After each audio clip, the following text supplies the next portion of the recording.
ano po, nalaman ko po sa barkada ko na sinasabi niya po ako po yung sabi. Hindi ko maintindihan ko bakit niya po sinasabi yun. Okay! Nasaktan at natalakan ni Joel si Aling Elizabeth. Nang singilin niya ito sa reyna ng bahay.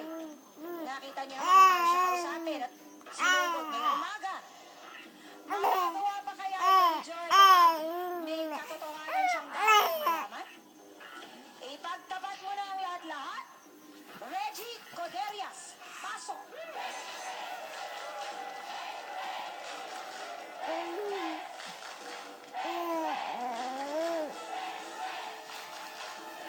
Reggie, sino ang kamag-anak mo dito?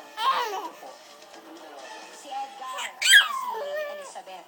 Kano-ano mo si Edgar? Chewin ko po. Chewin mo. Okay, sinabi ko kanina, bago kita tinawag, may katotohanan kang ilalabas ngayon. Meron po, ma'am. Ano yun? Joel. Ginaganyan mo. Yung nilalubos ka mo sila. Samantalang sila ang tulad mo mga magulang. Tanong mo yan? Totoo yan, Anday. Totoo yan. Reggie, sandali. Si Elizabeth at si Edgar ang magulang ni Joel. Paano nangyari yun? Makinig kayo sandali.